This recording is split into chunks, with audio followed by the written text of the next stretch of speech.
नमस्कार, आप देख रहे हैं इंडिया डेली का डिजिटल प्लेटफॉर्म। मैं हूं आपके साथ गीतू चौहान। महाकुंभ शुरू होने में कुछ ही दिन बचे हैं और इस महाकुंभ में तकरीबन 40 करोड़ लोगों के आने की संभावना है।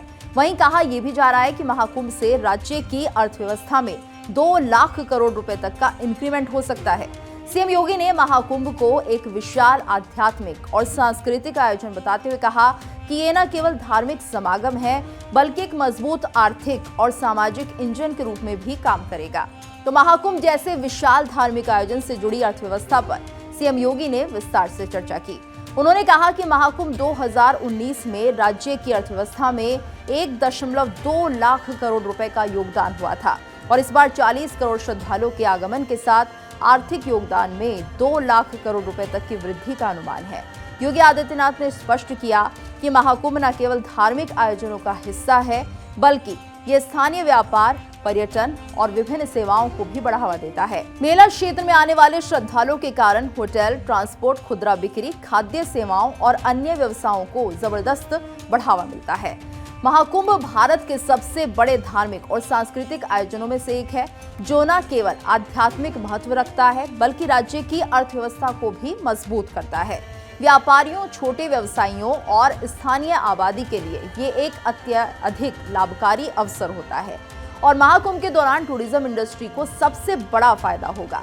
ट्रैवल एजेंसियां, होटल्स, टूर ऑपरेटर्स और रेस्टोरेंट्स के लिए कमाई के बड़े मौके पैदा होंगे और इसके अलावा टेंट सिटी और अस्थायी रहने की व्यवस्थाओं की भी भारी डिमांड रहेगी और यहाँ पर 4000 हेक्टेयर में अस्थायी टेंट सिटी बनेगी जो कि 6000 नाविकों और हजारों दुकानदारों को यहाँ पर रोजगार देगी।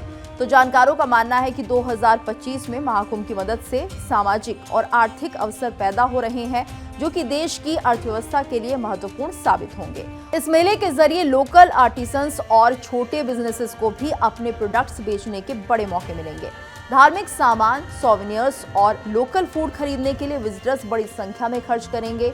महाकुंभ से रेलवेज, एयरलाइंस और रोड ट्रांसपोर्ट को भी जबरदस्त फायदा होने जा रहा है और इसके साथ ही कंस्ट्रक्शन, सिक्योरिटी और हेल्थ सर्विसेज में जॉब्स के अवसर बढ़ेंगे। तो महाकुंभ केवल धार्मिक दृष्टिकोण से ही नहीं बल्कि सांस्कृतिक और सामाजिक दृष्टि से भी अत्यंत महत्वपूर्ण है। वहीं मुख्यमंत्री ने इसे विश्व का सबसे बड़ा अस्थायी शहर भी बताया है, जहां एक समय में 50 लाख से लेकर 1 करोड़ श्रद्धालुओं के जुटने की संभावना है। योगी आदित्यनाथ ने कहा कि महाकुंभ आयोजन का एक प्रमुख उद्देश्य भारतीय समाज की विविधता और एकता को प्रदर्शित करना है। तो महाकुंभ एक महान आध्यात्मिक और सांस्कृतिक परंपरा का हिस्सा भी है। ये न केवल भारतीय संस्कृति को सहेजने का एक तरीका है बल्कि दुनिया भर में भारत की संस्कृति और परंपराओं का प्रचार प्रसार भी करता है। तो महाकुंभ मेला विश्व भर से आस्था और विश्वास के प्रतीक के रूप में श्रद्धालुओं को आकर्षित करता है। ये धार्मिक समागम न केवल भारत बल्कि दुनिया के विभिन्न हिस्सों से आने वाले पर्यटकों और श्रद्धालुओं को जोड़ने का एक माध्यम भी बनता है। महाकुंभ का आयोजन न केवल आध्यात्मिक समागम है बल्कि ये समाज की एकता, भाईचारे और सांस्कृतिक धरोहर को भी प्रगति देता है। श्रद्धालुओं को यहाँ स्नान करने में कोई कठिनाई ना हो। महाकुंभ 2025 के आयोजन की तैयारियां भी जोरों पर चल रही हैं। तो उत्तर प्रदेश सरकार और स्थानीय प्रशासन ने सभी आवश्यक पहलुओं पर काम करना शुरू कर दिया है ताकि आयोजन सफल और सुरक्षित तरीके से हो सके। प्रयागराज में संगम क्षेत्र में स्नान घाटों का निर्माण तेजी से चल रहा है और सुरक्षा, सफाई और बुनियादी सुविधाओं की उपलब्धता को सुनिश्चित करने के लिए विशेष प्रयास भी हो रहे हैं। हालांकि अब ये सब अंतिम चरण में है। अगर स्नान घाटों की बात करें तो ये 12 किलोमीटर लंबे स्नान घाट होंगे। इन घाटों को अत्याधुनिक तकनीक और पारंपरिक भारतीय स्थापत्य कला का मिश्रण बनाकर तैयार किया गया है ताकि श्रद्धालुओं को यहाँ स्नान करने में कोई कठिनाई ना हो।